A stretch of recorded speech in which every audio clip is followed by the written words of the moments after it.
There's a new AI agent that no one is really talking about, and it might be the perfect companion for OpenClaw. It's called the Hermes Agent. It's completely open source, installs in a single command, and has something that OpenClaw really doesn't, a built-in learning loop that gets smarter every time you use it.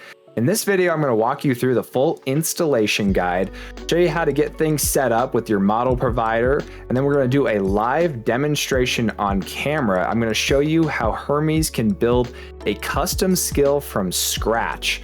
So let's get to it. All right, so here we are on the Hermes website. And like I said, this is pretty simple to install. You will still need to install it on a Linux base or a Mac OS based system. And in my case, I'm gonna install it on the exact same virtual machine that I have OpenClaw set up. It's in a Mac Mini that is inside of a VM. Many people install OpenClaw on their Mac Mini directly. In my case, I install it on a VM, but it should work the exact same way.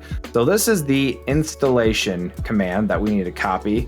And in my case, I'm just going to be doing this in my Windows computer. I'm just SSH'd into my Mac Mini from a PowerShell window. And I mean, you can do it, like I said, in your Mac interface as well. This is just remoting into my Mac. So you can do it in the terminal here as well. But in my case, I just want to keep things simple, and I'm just going to do it in an SSH command window, which is going to work the exact same way. So let's go ahead and hit enter here on this command. Going to bring up the full Hermes Agent installer, and it's going to go through and download all the prerequisites, make sure that it has everything in place. And then once it's done, we'll go through the installation and configuration setup. All right, and if everything installed successfully, you will see this right here, the Hermes Agent Setup Wizard.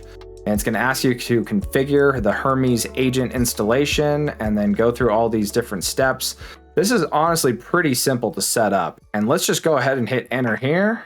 So the first thing it's going to ask you, if it notices it has a OpenClaw installation already on the system, it's going to ask you if you want to import from OpenClaw. Now, a lot of people, they think this is a good idea to do, and you know, it probably is for some people, but in my case, I'm going to say no, because I want this to be a fresh installation.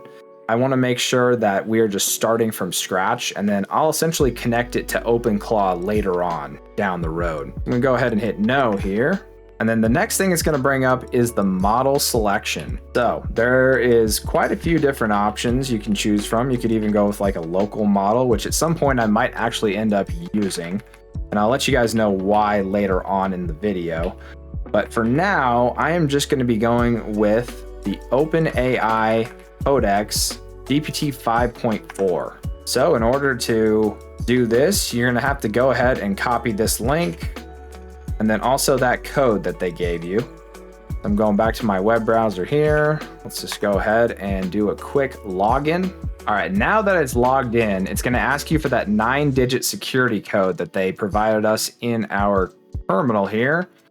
So just going to go ahead and copy this, paste it in, hit continue, and now we are signed into Codex. Now we can go back to our terminal, and it should give us some options here.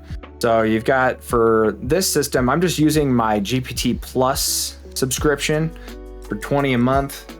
And in this case, I want to go with GPT 5.4 for now. I might change this to like 5.3 Codex later, because it can eat through your tokens quite a bit, or your usage, I should say, if you're using a monthly subscription plan. So GPT 5.4, and then I'm just going to keep a lot of these settings just by default. So I'm going to keep the current setting, which is Edge TTS, or the TTS provider. I want to keep this as running local, so same thing, keep the current settings. And then max iterations. This one's interesting. If you hit enter, it's going to keep it at 60, but it also says right here the default is 90, so it's kind of contradictory there. So I'm going to try to hit 90. I think that sounds cool. That's essentially how many iterations it's allowed to use in order to improve itself and perform different tasks. And then tool progress model, yep, I want to keep it at all, so I'm just going to hit enter because that's the default. Compression threshold is at 0.5. I might change this later, but for now, I'm just going to keep the default settings. And then inactivity plus daily reset. So essentially this is telling you like how often the model is going to check for inactivity so that it can remain active and perform tasks autonomously overnight, which is one of the coolest things about the Hermes model. So I'm going to keep that as the first option and just keep all the default settings. So that's 1,440 minutes, daily reset hour 4. Okay. And then real quick, might as well just set up Telegram. I'm going to hit yes, and it's going to ask for your bot token here. So if I bring up Telegram, you can invoke BotFather. So I've got a bunch of chats here with BotFather already. I'm going to just say the / command new bot. And it's going to say, all right, new bot. What are you going to call it? This is where you can choose any name. It doesn't matter. It's the next part where you actually have to find a specific name that no one else has used. So I could say just Hermes for this one. Okay. And now this is where I have to come up with a specific name that is going to be unique to the bot. So let me just try a few things here. Let's just do like a test thing. Hermes test 22, and then you have to put bot at the end of it. So Hermes test 22 bot. Okay, that worked. And then here's the token. This is just a test. I'm probably just gonna reset this up later, but this is just to show you guys how it works. So we're gonna go into Telegram, and it looked like I tried to copy that, but it didn't work there. Copy selected. Okay, so it was just essentially not showing the token just for the sake of security. So if you just like right click in your terminal, it should just copy it in one click, and then you just hit enter. And then now it looks like it did save that token. And I'll set up allowed users later. You essentially want to go find your Telegram ID number and then paste it in. And then the way you run it, I'm going to go back to BotFather, click on this link here, and then go ahead and hit start. And now you should have Telegram fully set up so you can communicate with your Hermes. So for the rest of these, I'm just going to click through all of these, just hit enter. I'm not going to set up Discord or Slack or any of these other ones for now. And then for this one, I do want to say yes so that we can ensure that Hermes runs automatically. So essentially it is installing a launch service so that it'll start up when you boot your computer. So hit yes on that. Start service now. Yes. Okay. And now it's bringing us to the next step. This is going to give us all the different skills that are pre-installed. And there's quite a few of them. You can go through all of these, but these are the ones that are checked by default. And then there's a few that are unchecked by default. I think these are ones that require API keys. It says no API key. So some of these I'm going to have to look into, but I'm just going to keep the ones that are default checked for now and just hit enter. All right. And then choose provider. I'm just going to go with local browser. No API key needed. Right. And then hit enter again. And then same thing for this. Go ahead and just go with that top one. And then for this one, I'm going to say skip because all of these seem to require a API key unless you run this free hosted locally. But in this case, I'm just going to configure it later if I need it. And then would you like to install the gateway as a background service? Yes, again. All right, now everything should be running. Now right here, it says reload your shell to use the Hermes commands. So right here, the source and then tilde with the / and then the Z share. We want to copy this and then just go ahead and paste it. And that way it'll now allow us to use any of these commands right here, the Hermes, and then there's setup, configuration, configuration edit, Hermes gateway install, and then Hermes update.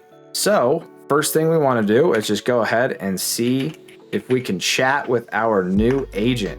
So I'm just going to type in Hermes here, and it's going to bring up this really cool looking window. And that's one thing I really do like about Hermes is it's very pleasing to the eyes, especially even in the terminal compared to like OpenClaw. So here we can just start a quick conversation. Hello. And another thing I noticed about Hermes is it's very quick. So I could be like, what can you do? And it's going to come back and give me this information almost instantly, with just a ton of different things that it can complete. So this will give you like a basic idea if you're like kind of struggling with like ideas for what you can use it for. I mean, this gives you a bunch of different reasons and a bunch of different ideas of how Hermes works and what it can do. And the cool thing with Hermes is, like I said earlier, you can create your own skills and it'll improve on those skills too. So you could tell it something like, hey, come up with this like research information. And then you could come back and say, hey, can we improve it? And it'll be like, sure. And then like overnight, it'll work on improving that skill or that task essentially to make it more efficient and work better over time, which is really cool. The one thing that I noticed here is that's different than OpenClaw is it didn't show me my Codex usage. So I decided to create my own skill, and I did this in like a matter of 10 minutes, just kind of messing around. So I had it reverse prompt it for me, and hopefully this ends up working, but this is what it came back with to figure out like how to reverse prompt it. So this is essentially telling it to build a Hermes skill to check the ChatGPT Codex usage. So let's go ahead and see if we can get this to work live on camera. Yesterday, I was literally just like, hey, can you figure out how you can tell me my usage in my Codex ChatGPT subscription? And then it went through and it like looked through all these files. I even had it cross-reference like the OpenClaw files. And then eventually like said like, hey, I want you to be able to come up with a skill, and then it built it out for me. And it even gave me like a command to use to check that usage. And then I had it reverse prompt to figure out how I could build that skill from scratch if I wanted to use it on another system, or if you guys want to use it as well. I will put that link in the description below if you want to use this with your ChatGPT plan. So let's go ahead and see if this will work. All right. And that is one thing I wanted you guys to keep in mind is this does just chew through tokens, unfortunately.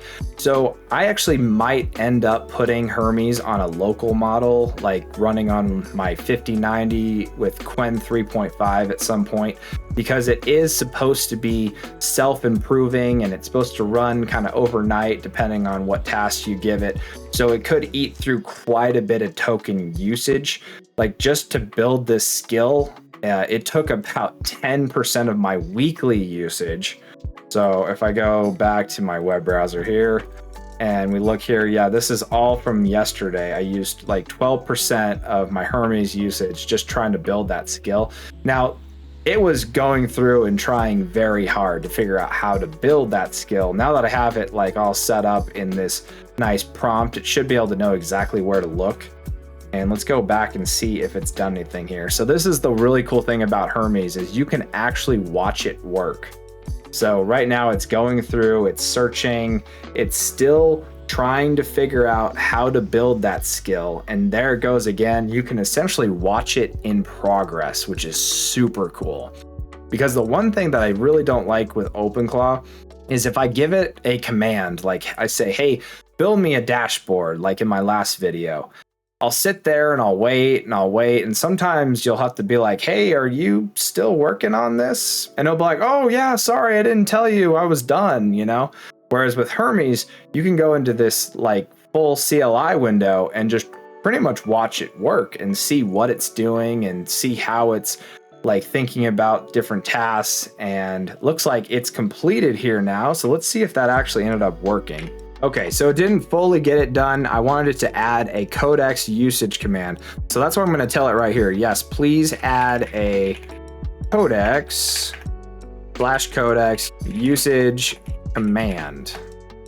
So it essentially did that in a few minutes, which was pretty cool. And I love the fact that I was able to watch it work. So let's go ahead and hit exit. So essentially I have to restart this to check to see if it worked or not. So /exit. That'll exit out of the CLI, and then I just have to re-invoke Hermes. Okay, so now it's back. And that is actually one more thing that I should point out is the memory system is a little different than OpenClaw. It'll remember that it essentially made the skill, but it may not remember like exactly how it made the skill down to every single detail.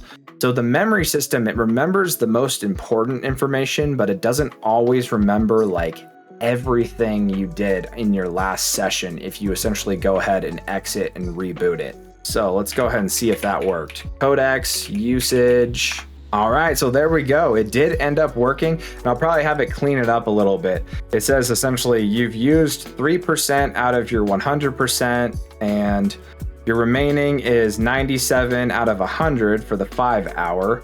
And then weekly, it says you've used 13% out of 100, and remaining is 87 out of 100.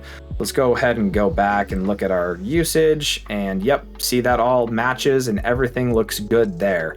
So to create that skill, it only used 1%, whereas what I was talking about yesterday is it didn't really know how to create the skill. So it ended up eating through about 10% of my usage, just trying to like essentially figure it out and do research and cross-reference. And then eventually it did get it. But that is one thing, like I said, just to keep in mind is this is going to eat through your API usage. And I would recommend putting it on probably a local model. And that's also, like I said, something I will probably end up doing for myself. So anyway, that'll do it for this video. In a future video, I'm going to be trying to set up a way to link OpenClaw with the Hermes agent. So essentially I'll have OpenClaw as the orchestrator, and then Hermes will be something that OpenClaw can invoke when it needs to. So stay tuned for that. I'm going to be doing some other videos on OpenClaw. I have a video planned that essentially is combining OpenClaw with Claude Code and a VM. And at some point, I'll also do a video on an agent setup as well for OpenClaw. So if any of that interests you, consider subscribing to the channel. And as always, have a wonderful day.